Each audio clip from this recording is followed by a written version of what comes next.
as far as my book is concerned, like if you were a tourist and you ever come here and you see that guy tatted up on the moped, you know, you're driving around and you see this crazy, scary looking guy tatted up on a moped. You know what I mean? And the headlights hanging off and stuff. And if you've ever wondered, whoa, that what is that? Yeah. You know what I mean? That's a local, but wow, that guy looks scary. You know, where's he going? What's he doing? You know, and this book sort of tells the story of, it humanizes all of those people, you know. And I had a period of my time when I was headed down the wrong path, and I knew all of those people. And now they're all gone. You know, and there's nobody to tell that story. They're not bad. You know, they're victims of circumstance. They're victims of abuse. They're victims of drugs, you know, the drug game, the drug policies, and then they just disappear, you know. And I didn't think much about them. I had left. I had gone to New York, and I was acting, and I was in LA, and when my son was born, and I came back, and I could hear all these ghosts.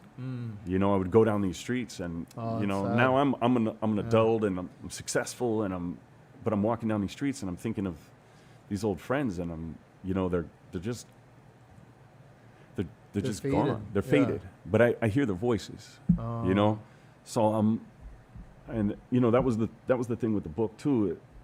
It's like and I was talking to my friend about the book, and like I said, you're catching me at a really fresh point while I'm trying to figure out, you know, what I'm saying about it and what it actually is to me. And I was talking to some friends about it the other night, and you know, I want to talk about like all of the nuts and bolts of it, like you know, and you know, oh, I took this from Hemingway, and I took this from Jack London, and I took this from Dostoevsky, and you know what I mean, and I did all of this, and I did all of that, but as I talk about it more, those things are true, but they're like 25 to 30% of the truth. You know, like the real truth is that those voices just would not shut up. You know, and then the main character, Byron, this motherfucker, like, I'm sorry. No. Cuss, well, I just cussed it. Oh, okay. So. Yeah, he wouldn't shut up, man. He wouldn't let me sleep. You know, he's like, hey, you know what would be cool? Okay, I steal a car, and then I'm driving down the road, and then I'm like, dude, shut up. I need to go to sleep, man. I'm shooting tomorrow, man. And it's like, you know, and then I'll be like, you know what? I'll write it down. Can you let me sleep then? And then I'll write it down, and then the next day I'm like, damn, that's pretty good. You know, I gotta put that. I gotta write it. In a way, it's kind of like a memoir, actually. You know, or it's like it's a culmination of memoirs from. You know, people. It's interesting. I basically took my life and made a deal with this voice in my head, if that makes any sense. Like I told him, I said, look, if you're not going to shut up, I'll write it. You know what I mean? And I'll build you a whole world. And I'll give you pieces of my life that can act as, you know, plot devices and characters, and I'll take care of all of the nuts and bolts of the story. But you be honest with me. You know what I mean? Like I'm not gonna write down any bullshit. Be honest. Be honest with me. You know, and he's a fake character, so it's all bullshit. You know what I mean? But there's truth.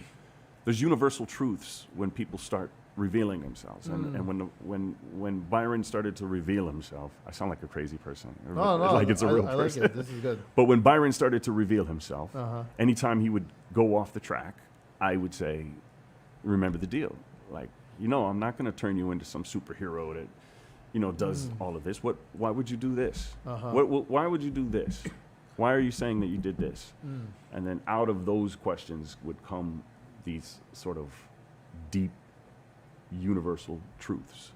You know, because we're all sort of on a living level, we're all sort of asking ourselves these questions that are universal between you and me, you know, and everybody, that it's like, what is you know, what are we here? What is the point of this? And what is the point of that? And what is this emotion? And why am I drawn to this? And why do I keep doing this when I know I don't want to?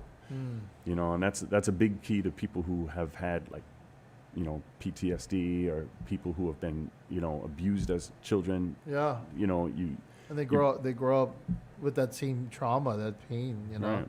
You know, you talk about a bully, right? Byron, the main character in the book, is actually a bully. You know, he's bullying kids at school, taking their money, and when he gets out of school, he's beating people up and he's selling drugs and he's stealing cars.